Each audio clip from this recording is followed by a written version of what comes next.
How's it going, guys? This is Sean with theshooterreview.com, and today we're bringing you the FN PS90. It's the semi-automatic civilian legal version of FN's P90, which is a bullpup, and they actually chop the barrel down to right after the slide. So this is considerably longer than the P90 variant. This one right here is the railed version. They come in what, 4 or 5 different generations. Some of them have the actual sights through the center of this. This right here is actually just a tube with a post at the end of it. You also have iron sight here and an iron sight here, and we went ahead and added a Romeo 3 red dot sight from SIG. So it's kind of an odd gun, to say the least, but I'm gonna be completely honest, this is one of the favorite guns that I own. Holds 50 round magazine, shoots the 5.7, which was originally developed by FN in order to replace the 9mm Parabellum for troops that needed to I guess carry a good weapon that had a significant amount of firepower in a small space. Because as you can see, the P90 variant will be cut off right here. That's real compact for somebody getting in and out of a tank or a truck or something like that. Somebody not on the front lines. But and the 5.7 round was developed so that it could have armor piercing capabilities. The military round, which you cannot get as civilians, is actually rated to go through class 3 ceramic plates, which is fantastic because it's a very small bullet and it goes really fast, somewhere around a little over 2,200 feet per second. Don't quote me on that, but it's fast. So, this is a fully ambidextrous firearm. They designed it so that everything is reachable by a right-handed shooter or left-handed shooter. I got a charging handle on both sides. Your safety is going to be this little knob right here. On the fully automatic versions of the P90, you're going to have a third option, which is your full auto, but this does not have that. Like I stated earlier, we got backup iron sights on both sides, and mag release right here. This little lever, it is accessible on this side as well, which is pretty sweet. And anybody that's ever shot a rifle that is a lefty knows that brass is hot, very, very hot. So FN decided to do something pretty cool. Put his mag out right here. Whenever you have a casing eject, there's a little flap at the bottom right here that lets the brass casing shoot straight towards the ground. You can actually pick up, if you're into the reloading thing, you can actually pick up a little deal that will let you catch the casings, and it's actually very much out of the way as compared to one that you would get for like an AR-15 or an AK. Like I said, standard round mag is 50 rounds. A lot of times they will ship with 30 rounds, but it's actually the same magazine. What they do is, in order to make it for legal purposes, depending on what state you're in, California, they'll block it at 10 rounds. Well, all that is a little plastic stopper. You can replace that. It comes out. You can actually stick the one for the 50 round mag in there. So same mag, a little bit of a different internal part. So don't fret if you got one that's shipped with 20, 30, whatever. It can hold 50. So, and it's quite different than any other firearm. As far as loading your magazine, it actually slides in the top between these two posts and goes down. To make it easier, you can actually pull the little mag catch back. Make sure it seats down. If you really have to, you can smack it down in there. Wouldn't recommend it. Kind of wears out the mags. Like I said, charging handle and you make sure you're on fire and you're good to go. Alright guys, so as many of you know, that the PS90 is the civilian legal semi-automatic version of the military's P90 variant, which is short barrel bullpup. It's known as a PDW, and the rate of fire on that thing is extremely fast. At the moment I don't have the figure on hand, but it's really fast. So I want to see exactly how fast I can get rounds off out of the PS90. You know, well, we know it's not full auto, but I want to see what I can get on target as fast as I can. So let's load up a fresh mag and see how fast the semi-auto variant can fire. I am going to use the rest because this is a lot of rounds.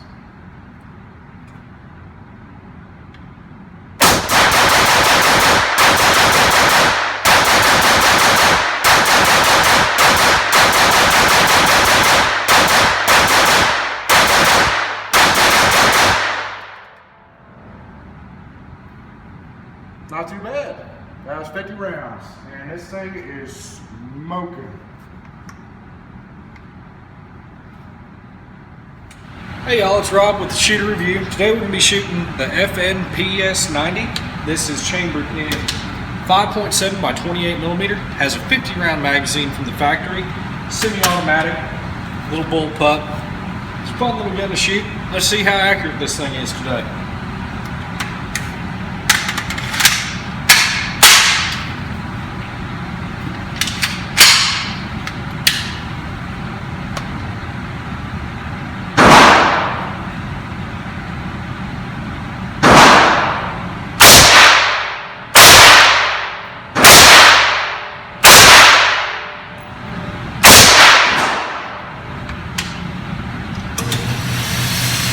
Had it out 25 yards there.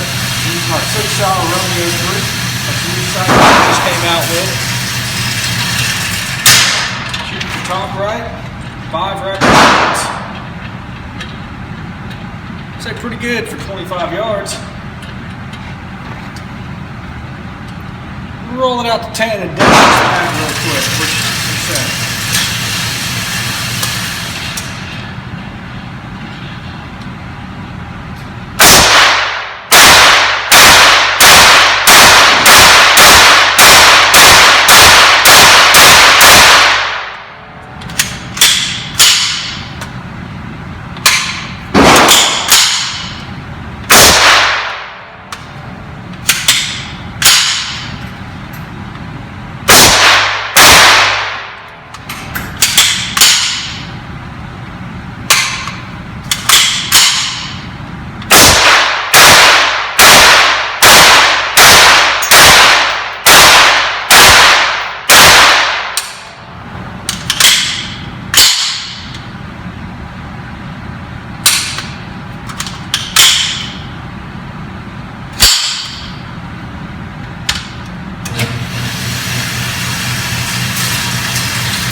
Gun, a real tight group, shooting kind of low. Overall, I kind of liked it. Not really sure what was going on with those failure to feed issues that we were having there, and failure to ejects. I'd probably blame it on break-in, honestly. But overall, fun little gun to shoot. Not bad recoil, about that of a 22, maybe a little bit less. Stays on target well. Yeah. We like it. Fresh mag in the P90 now. We're going to see if I can get it to jam up again. Kind of see maybe what was going on with it. Looked over the gun, didn't see anything out of the ordinary on it. Right now I'm kind of blaming new gun break-in, but let's see what happens.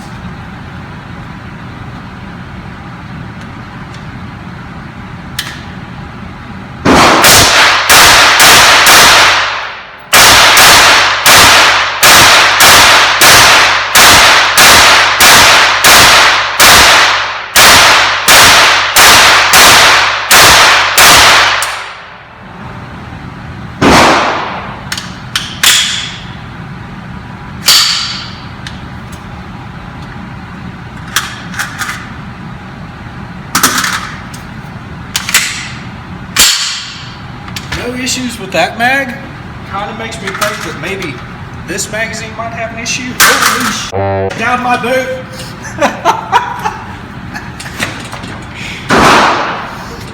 All right.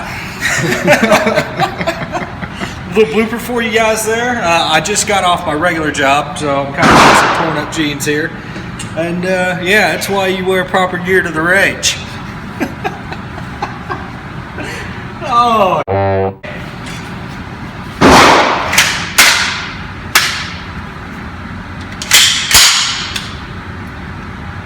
Let's go for the top left.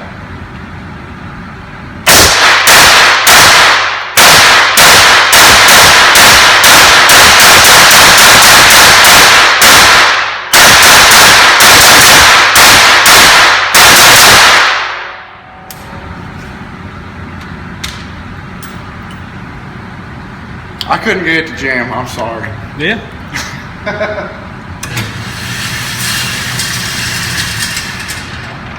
But I must say, your grouping is much better than mine. But at any rate, they're dead.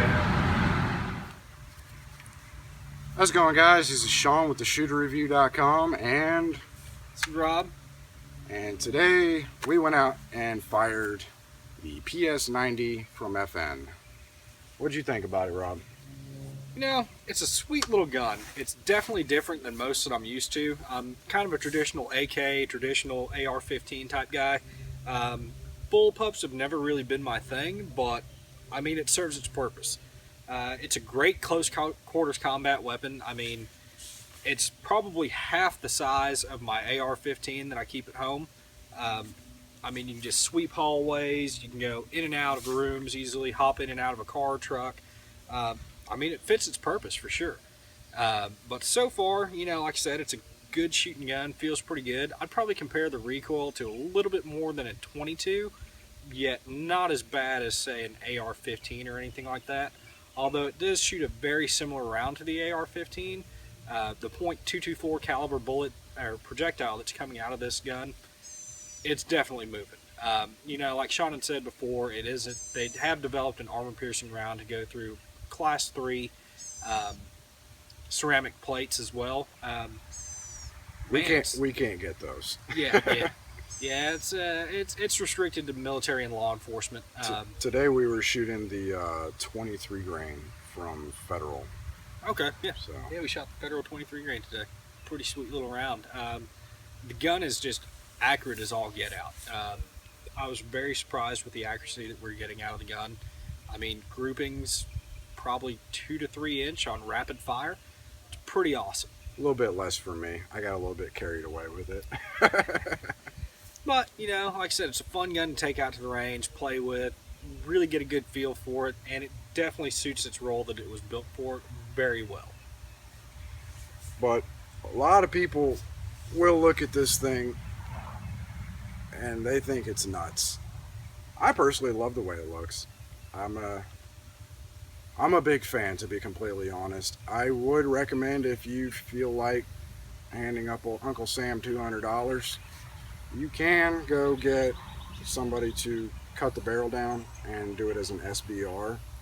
The whole point of that would be these things operate fantastically suppressed. It's already an extremely quiet round. Noise level, I'd compare it to in between a 9 and a 22, to be completely honest. I'd probably say somewhere in there as far as decibel rating goes. I don't have the exact decibel number handy, but no, these things, if you run them suppressed with the short barrel on it, it just completely eliminates the rest of what little recoil is there, and they get really quiet.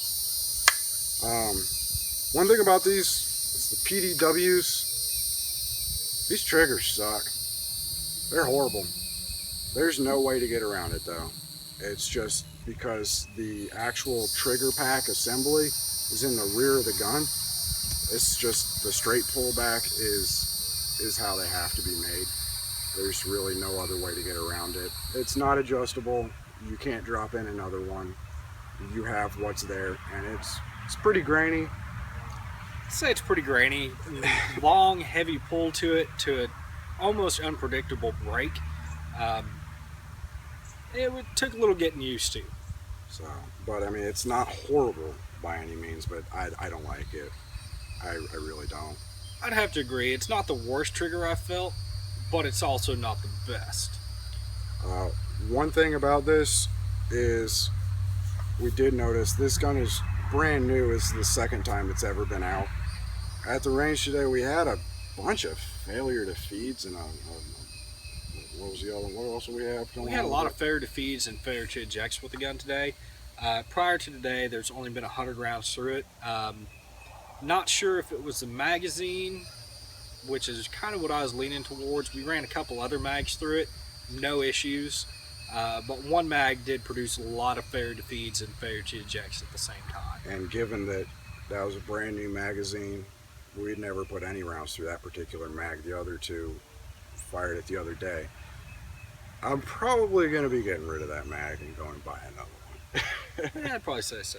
One thing that is kind of cool that they ship with is, hold that real quick. This mag is really easy to get a lot of dust in. It's kind of a weird design. The round actually fits in here, rotates down, and is kept in a horizontal position as compared to the rest of the magazine.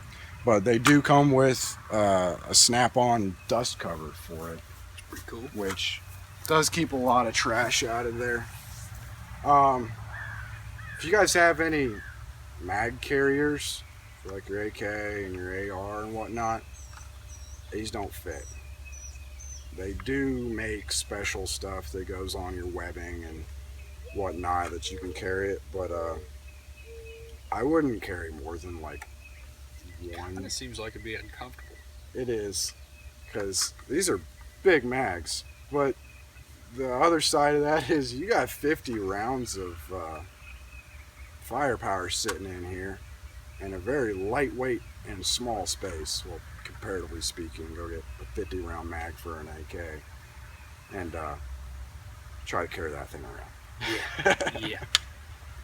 So, final thoughts on it. It's a fantastic gun. It's not for everybody. It definitely is a unique design. Minimal recoil. It's easily put together. We'll cut to another scene, show you guys how to field strip it, but it comes out in about 3 pieces in about 2 seconds. So, anything you want to add? No, overall, I really like the gun. Like you said, it was a little weird shooting it. Traditional AR guy again, and man, it's just a cool gun. It's definitely different. It turns a lot of heads at the range. I was actually really surprised again with the accuracy of the gun. Although we did have some issues with that one magazine. What gun doesn't have issues every now and then? It's just kind of a thing, especially with a new firearm. And granted, if we had been using the factory iron sights on there, would have had even less issues. We just threw that Romeo 3 on there today and did a quick little sight in on it. So, Yep. Which that brings me to another point. Get the smallest, shortest holographic or red dot sight that you can get, because one thing that this thing does not have, and is, to my knowledge, nobody's made one unless it's some guy with a 3D printer pumping out stuff, where your cheek sits on this lines up perfectly with factory iron sights. You actually got to hold your face up a fair amount to be able to see through any sort of a sight that you have on there, which is why we went with the Sig Romeo 3, because it's an extremely low profile. It's sight. a low profile sight. I have seen guys do some kind of weird stuff where, like, they'll put an ACOG on it. This is a short range gun. It will reach out and touch somebody at, I think, a maximum of about 200 yards. But At that point, your effective range is just gone. It's not made for that. This is made for very close quarters, literally run and gun type stuff. I don't even think I'd try to use it for anything over 100. I'd go grab the correct firearm for that. I'd have to agree. So, in a pinch, it'll do it, but don't put yourself in that position. That's another thing too. So, well, that's all we got today on this, the FN PS90. All right, y'all, we're going to show you how to break down the PS90 for quick cleaning, anything like that, maintenance type stuff. So, of course, take the mag out. Got a nice little magazine release right there.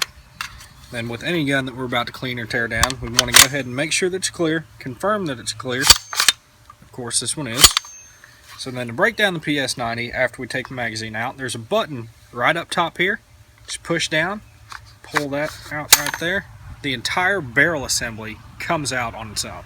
So rail system, barrel, all one piece. And then of course our what we would call the bolt carrier group on the PS90 is another piece right behind it. Just slides right on out. Now to get to the trigger pack on this one here, all you do is lift up on the back butt plate of the gun. That exposes our trigger pack. There's a little lever right inside there that all you do, pull it up, lift it up, and pull out. So there's our trigger pack. The entire gun is completely disassembled at this point. Now to put it back together, just a complete reverse of it. We'll take our trigger pack, slide it back in, of course lifting up on our lever again so the little catch will go in, push it in, you'll hear it click, confirm that it's locked in place, and push your lever back down. We'll take our butt plate, slide it back on and down, and it locks in place. Our bolt slides right back in place, and if you get it turned around anything like that, the gun only goes together one way. So that's in place there. We'll go ahead and take our barrel assembly, line everything up, push the button down again, slide back, and it's confirmed by locking in place again. We'll go ahead and confirm that everything works. Nothing's sliding out, nothing's moving there. We'll go ahead and rack back. Everything seems to work. We'll clear again and test fire the trigger there. Confirm click. It's good to go. Then last but not least, our magazine goes back on. And it's done. That simple, guys.